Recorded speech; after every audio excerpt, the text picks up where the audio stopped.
G1 and G2. Both of them are half guard passes. We're just going to use traditional half guard. First one, G1, is what we call the no hand pass. So we're going to flatten them out with an underhook and head and arm control. Coaching everyone at the tournament a couple weeks ago, I was yelling at everyone the whole time, like everyone's in here and not really engaging and clinching. We got to look to get this top side underhook and flatten them out. His half guard relies on him being up on his side to be active. If I can flatten him out, pin his shoulders to the mat, I've taken away a lot of his ability to use his half guard.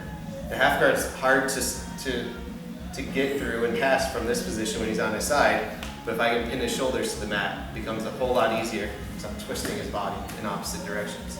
So top side underhook, head and arm control, boom, gable grip. We're going to give some shoulder pressure. With your shoulder pressure, don't lean your whole body over because you're just giving him the sweep. We're going to stay low and heavy, and we're just shrugging the shoulder to turn his chin. It doesn't need to be drastic, but just turning his chin is making him look opposite of the direction he wants to be. He wants to be turning up into me, so if I make his chin look the other way, that makes it a little bit more difficult.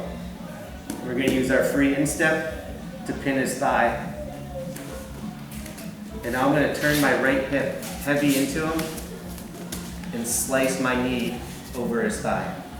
I don't want to just lift straight up because I've just given him a bunch of space to put me into his closed guard or get butterfly hooks or sweep, whatever he wants to do. So we turn heavy, and I'm keeping my right hip connected to him all the way through. He's going to hang onto my ankle as his last chance of hope. We're going to kick the top knee to free ourselves from there. We're keeping this head and arm the whole time, and now we're just going to end with a tight knee slide to the mount. Not a step, tight slide.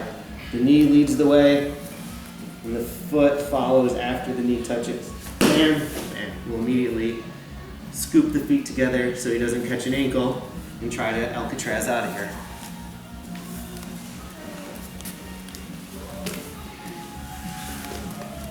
Flat, shoulder pressure. Pin with the instep, turn the hip. I'm connected to him all the way through. Tight knee slide, not a step. I'm going to get caught in his half guard every time if I step. Even if he tries to block them out, I can still get my knee up on the belly, force it across. Now I'm in a great spot. Mount with head and arm. That means he needs to address the head and arm before he can even think about any of the escapes that we've just worked on. Any questions on that? More time, please. Extra pressure. Extra smashing. Yeah, extra.